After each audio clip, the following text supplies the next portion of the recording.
Bentornati, l'argomento che stiamo affrontando stasera è molto interessante perché si parla di infedeltà. Emilio, abbiamo insomma visto pareri discordanti, pareri molto interessanti più che esatto, discordanti. anche perché è un argomento, come al solito, ma forse per alcune cose molto di più, molto ampio e sfaccettato.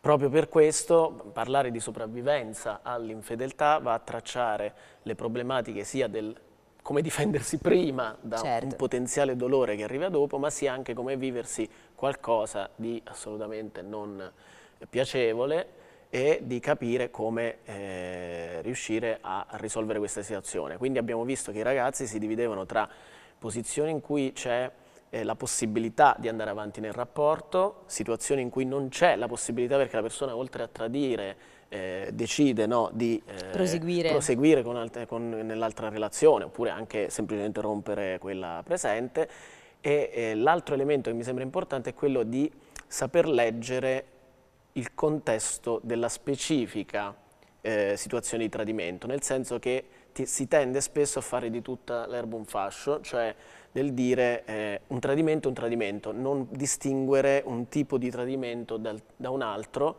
che può essere un errore, diciamo, dettato dall'inesperienza, dal non saper reagire a determinate situazioni prontamente, quindi andare a voler proseguire, capire di aver fatto un errore, alla situazione in cui ha un messaggio profondo di crisi, ad esempio, nel rapporto. Assolutamente. Perché delle volte è proprio quello, cioè si arriva lì in seguito a tutta una serie di circostanze che hanno lentamente, inesorabilmente, ma senza che ci se ne possa rendere conto in tempo, portato a una incrinatura. Quindi lì irreversibile, può essere, assolutamente. cioè irreversibile nel senso di dire che non si può più evitare perché certo, però irreversibile in quel lì, senso. diciamo, la vedi la situazione e quindi c'è la possibilità comunque di recuperare, di aggiustare e quindi anche questo è un aspetto importante, ma sempre lavorare su come curare le proprie ferite, che si riportano, cioè comunque le ferite si riportano. Infatti Emilio, io la cosa che più non riesco a capire è, bene, io tradisco, a un certo punto voto il sacco, quanto si fa per l'altro e quanto si fa per se stessi? Perché molto spesso è proprio il senso di colpa che ci portiamo dietro a spingerci a confessare un qualcosa che volontariamente o involontariamente all'altro fa male, quindi se l'altra persona non si è resa conto di niente, non sta recriminando nulla, ma sta proseguendo con la nostra storia, la sua vita normalmente, perché a un certo punto si vuota il sacco? Ah sì, ciao, guarda, ti volevo dire che 30 anni fa io un giro di giostra me lo sono fatto. Esatto. Cioè, quanto vale questa confidenza, questa sincerità presunta, perché poi in realtà secondo me non è un atto d'amore nei confronti dell'altro, è veramente un svuotarsi un pochino la coscienza, quindi alleggerirsi un pochino il peso. Molte volte sì. Secondo me un po' sì. Anche qui bisogna stare attenti, però la maggior parte dei casi sono d'accordo con te. Anche perché poi la codardia in realtà si vede in tante persone che invece intavolano serenamente una vita parallela, quindi hanno anche l'amante, magari c'è una fidanzata fuori, in un'altra città o la vedono di meno o comunque cadenzata da impegni, si fanno anche l'amica, allora inizia una scappatella, poi ti vedi 2 volte a settimana, poi non è troppo impegnativa, allora sai che ci vediamo 3-4, alla fine non si capisce più chi è la fidanzata e chi è l'amante, perché in realtà c'è una miscellanea di fattori.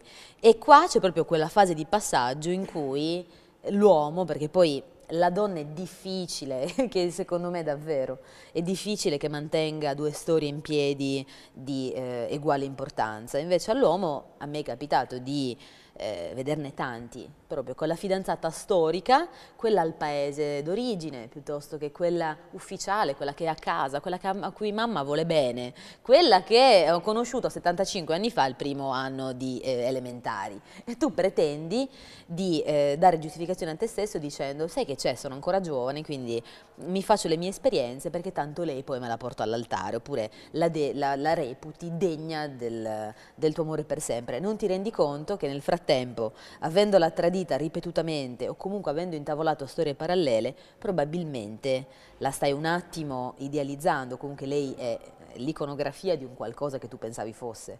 In realtà la vita è ben cambiata, quindi il tradimento ha un sacco di substrati. Ma infatti tu hai tirato fuori un'altra cosa che è interessante, cioè probabilmente anche chi tradisce ne subisce, deve sopravvivere alla sua stessa infedeltà, perché non tutti sono abili a gestire questo tipo di cosa. Quindi, ops, ma cosa ho fatto? Anche per questo spesso diventano una duplice ferita, cioè non riuscire ad andare avanti, rendersi conto che all'altra persona si è fatto un danno che non si è in grado di sostenere. Allora che fai? Magari ti senti più coinvolto da quella nuova, dalla storia nuova, e allora che fai? Ti tagli le zampe e quindi dici vabbè, sai che c'è, chiudo con tutti e mi mantengo la mia storia ufficiale anche se non c'è più il becco di un grammo d'amore, perché molto spesso capita così, che si continua a stare insieme per abitudine. Oppure continui nella speranza, perché io ho visto dei comportamenti assurdi, cioè vedere delle persone, per esempio Emilio, portare normalmente l'amante in giro con gli amici, passeggiare per la strada, pomeriggio, quindi non la scappatella di notte alle 4 della mattina e se hai un garage è meglio perché magari, capito, dalla macchina scendiamo in garage, non mi fai salire a casa che magari c'è il tipo nel pianerottolo, cioè proprio una storia alla luce del sole porta forse inconsciamente la persona che tradisce a sperare che la compagna ufficiale o il compagno ufficiale s'accorgano o arrivi voce, levandosi il problema di doverlo raccontare in prima persona, cioè di doverlo confessare. Quindi dietro il tradimento c'è una marea di cavilli, di cose da considerare. Purtroppo non è sempre una scappatella e via. Questo è il discorso, è la sintomatica di grandi problemi, quello di cui diceva appunto il dottor Emilio Gerboni, quanti si presentano da te perché in realtà non solo non sanno come affrontare, ma forse non sanno neanche come affrontare e di lasciare. Sì, quindi. Parecchi chi si trova in mezzo a due storie, quindi il sensi di colpa sono alle stelle, per cui ce ne sono tante di problematiche legate a diversi tipi di emozioni che si provano in questi casi e con cui bisogna confrontarsi. E quindi proprio su questo sarebbe interessante notare anche, cioè, sentire i ragazzi su questa prospettiva, cioè vi è mai capitato di fare il passaggio di staffetta? Quindi che in realtà l'attrazione verso una persona vi abbia portato a capire coscientemente che non ci fosse magari più niente con la persona con cui stavate? Secondo me, quando uno arriva al punto di tradire, non ha più niente per il proprio partner e secondo me vale la pena chiudere prima col partner per poter vivere il proprio essere solo nella maniera più aperta possibile con gli altri, perché sennò io non riuscirei a viverla bene. Quindi secondo te, per esempio, ce ne sono tanti che dicono vabbè ho tradito e poi mi sono resa conto in realtà che l'amore della mia vita era la persona con cui stavo insieme stabilmente. Secondo me se uno ha l'amore della sua vita se lo deve tenere stretto prima, in maniera pulita e senza tradirla, perché se vuoi stare insieme in una maniera pulita con la tua partner devi essere una persona razionale, saper dire no a certe situazioni e andare avanti standole di fianco, capendola, discutendo, però andando avanti con lei, in maniera pulita, questo è il mio parere. Certo, quindi non esiste la scusa, mi faccio un giro di valzer così mi rendo conto di quanto è vivo il mio amore ancora, esatto, guardando e toccando un'altra donna, ecco, no. Mi pare, meno male, perché io direi che insomma vatti a fare un bel cammino di Santiago se vuoi trovare te stesso, non c'è bisogno di zompare addosso a qualcun altro, ci sono ben altre motivazioni dietro, sicuramente, sono molto d'accordo. Ale, tu come vivi questo fantomatico tradimento, nel subirlo, nel farlo? Sono assolutamente d'accordo con lui che diceva che il tradimento, se lo fai, è una spia di un rapporto che non funziona. Non ci sono da questo punto di vista mediazioni possibili. La mediazione possibile viene prima, nel momento in cui vi è la capacità nella coppia di comunicare, di costruire un rapporto non chiuso in se stesso, ma che abbia una propria dimensione anche sociale, se vogliamo, no? In modo tale che entrambi abbiano i propri spazi di espressione, in modo tale che appunto vi sia una dimensione comune forte che eviti sostanzialmente, che prevenga quello che potrebbe essere un tradimento. Non credo ci sia altri tipi di spazi discorsivi nel momento in cui c'è il tradimento. Il tradimento implica già qualcos'altro a mio Certo, avviso. anche perché molto spesso si va a cercare quello che non si ha nel partner, quindi magari hai un orso vicino, quello che non esce mai, si guarda la partita, non ti porta mai in giro, non ti fa mai un complimento e ti vai a fare la storiella, capito, con il giullare della compagnia, quello super simpatico, super attivo, quello che viene e ti dice quanto sei bella stasera, come le sceme, e quindi molto spesso si cerca un concavo e convesso che creano un intero, fatto da due persone. E lì vai un attimo invisibile, perché insomma sono molto d'accordo con quello che dice Alessandro. Secondo me il tradimento è sintomatico di qualcosa di molto pregresso, cioè non siamo più contenti, non ci piace più come stiamo e molto spesso piuttosto che parlare, piuttosto che trovare una via di dialogo e cercare di mediare o di salvare il salvabile, o di dire non c'è più niente da salvare, sai che c'è, ognuno si fa la sua vita molto più onestamente, si va a cercare aria, respiro altrove e ci si incasina solo la vita invece, perché se i problemi ci sono, continuano ad esserci e vengono aumentati decisamente. E sicuramente non è una cosa risolutiva, però può anche capitare come giustamente è successo ad Asia, che invece una persona abbia un momento di défaillance, soprattutto quando si è molto giovani, una serata in cui uno magari è un attimo bevuto piuttosto che una serata goliardica, anche se io non ammetto queste cose perché anche perché un uomo quando è così bevuto, quando vi dicono ero ubriachissimo, non capivo niente, un uomo così su di giri non riesce neanche a tradire fisiologicamente, secondo me, quindi non crediamo a tutte le che ci raccontano, quindi secondo me bisognerebbe sempre farsi una domanda prima e prepararsi, perché il problema è che non bisogna vivere sull'attenti, quindi non bisogna fare i cani da guardia, però neanche pensare che tutto capiti sempre agli altri, che noi siamo le persone immuni da malattie, dolori e disgrazie, perché in realtà tutto quello che ci sta intorno, amici, conoscenti, bisogna stare attenti e furbi, perché molto spesso le serpi sono proprio intorno. Quindi il migliore amico anzi la migliore amica che dice accompagno il tuo fidanzato a farti il regalo di Natale, ma il mio fidanzato ci va anche da solo a farmi il regalo di Natale, stai sereno. Quindi ci sono un sacco di meccanismi che poi portano il tradimento ad essere doppio, triplo, perché se ti tradisce con una sconosciuta potenziale un conto, se ti tradisce con la tua amica, con una tua parente o con la tua compagna di banco, lì i tradimenti sono molteplici e si creano ancora più problemi. E molto spesso invece sono proprio queste le situazioni, perché il tradimento più è clandestino e più è segreto e più intriga quando stai cercando il diversivo e si creano veramente delle fratture a più livelli pazzesche. Io volevo aggiungere una cosa. Allora, prima è uscito il discorso sul fatto magari non glielo dico perché c'è un senso di colpa. Allora, io penso che il senso di colpa, se non glielo dici, ce l'avrai per tutta la vita, ma io credo che prima o poi la cosa la dici, se non a lui, la dici a qualcun altro, e quel qualcun altro glielo va a dire a qualcun altro, e qualcun altro ancora glielo va a dire alla persona con cui stai insieme. Io penso anche che una persona spesso non confessi che non ama più una persona, magari per il semplice motivo per non essere giudicato, criticato magari dai parenti, da chi gli sta attorno, perché conosco molte persone che hanno tradito e non lo confessavano, magari me l'hanno detto a me, magari Mara mi raccomando non dire niente, non ho detto niente, però perché io ho detto perché non glielo vai a dire? Perché magari lo so già che i miei genitori mi butterebbero fuori di casa. Allora questo secondo me già parte un problema semplicemente da mamma e papà, che cosa ne pensano. In primis io penso che se sto insieme a un ragazzo, i miei genitori, se vengono a sapere che io l'ho tradito, sono già loro due che mi giudicano male. E io penso che l'affetto dei genitori sia una delle cose molto importanti, il giudizio dei genitori, poi dipende anche un po' dalla cultura, da come cresci.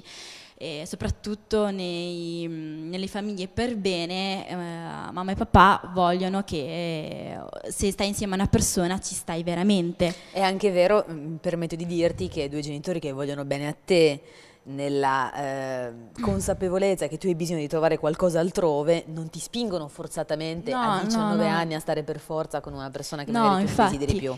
Però magari il genitore dice lascialo e poi fai quello che ti pare.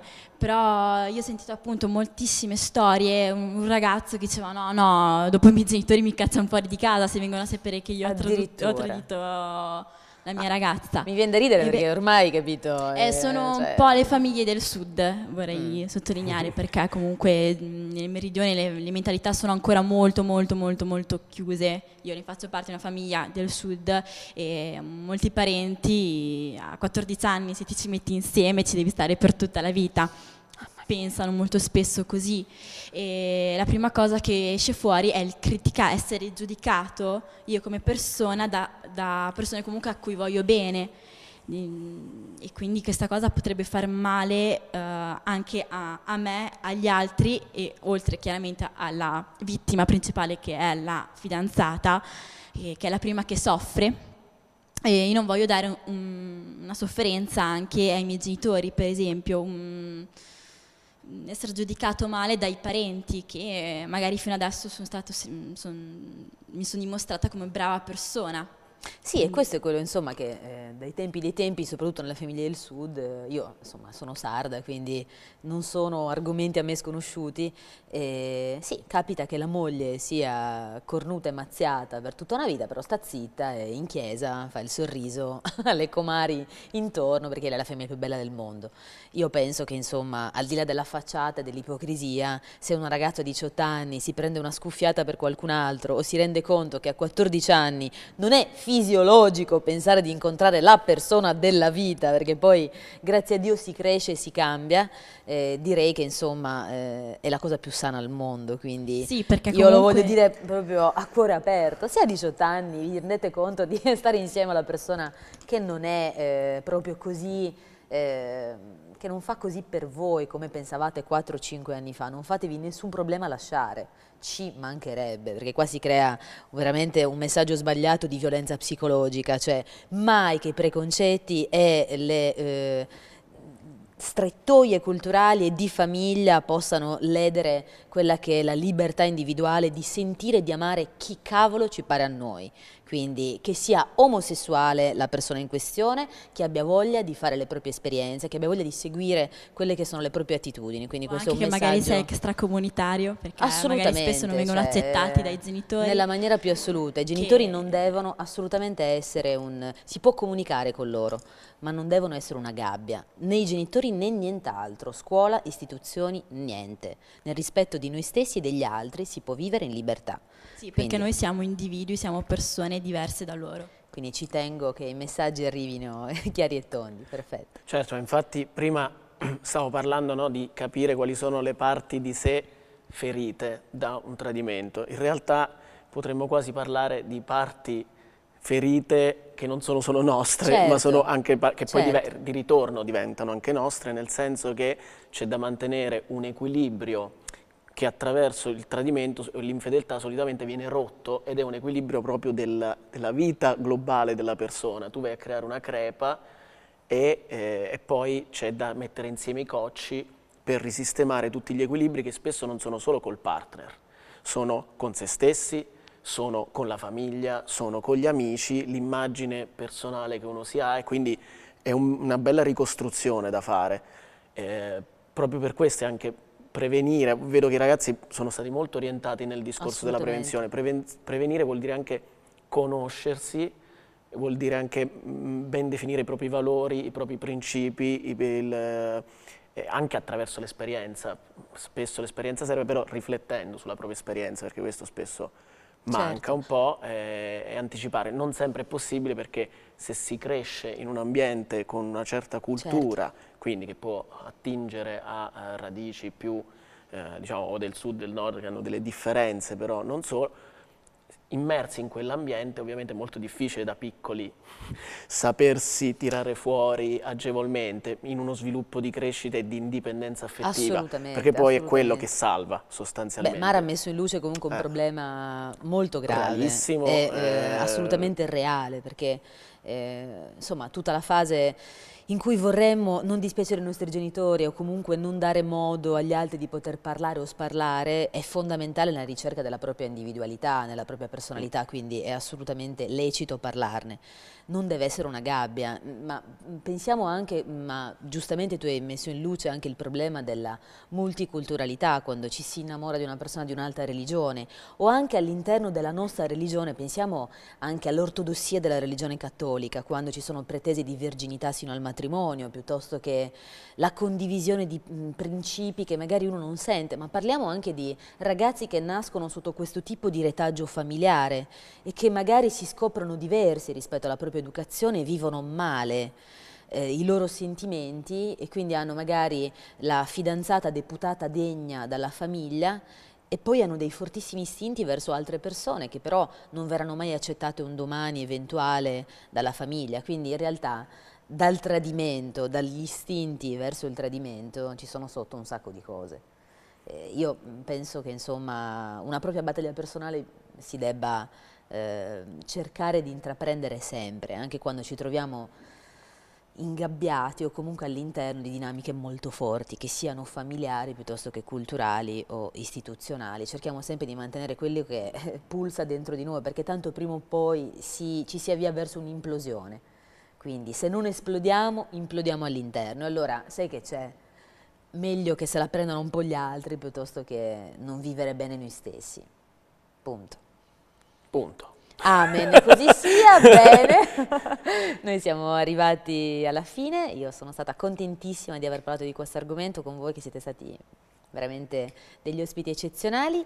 Emilio, vogliamo fare velocissimamente il sunto della situazione? Ma velocissimamente direi che se da una parte l'infedeltà si può prevenire con una certa crescita, dall'altra bisogna anche saper anticipare un po' e saper andare incontro al dolore che può portare questa cosa, perché può essere fonte di crescita e quindi saperci passare in mezzo e metterlo in conto è un'ottima cosa.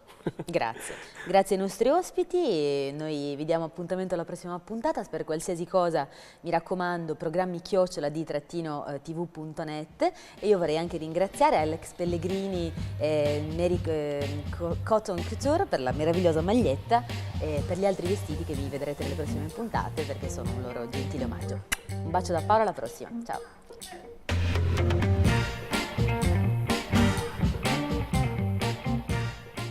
E allora grazie Emilio, grazie Paola per i vostri consigli, ripeto io spero di non doverli più mettere in atto, mi è capitato in passato ma insomma questo non importa. Bene, questa puntata di Diffusion si chiude qui, io vi do appuntamento a domani, domani è il momento dell'outfit, dello style perché domani con Valentina e le sue collaboratrici, le sue giovani stiliste andiamo alla scoperta del modo giusto per vestirsi al primo appuntamento e poi Valentina ci insegnerà come realizzare una crema per le mani screpolate con alloro e sedano e infine la nail art come sempre più originale, domani addirittura col panino. Ciao!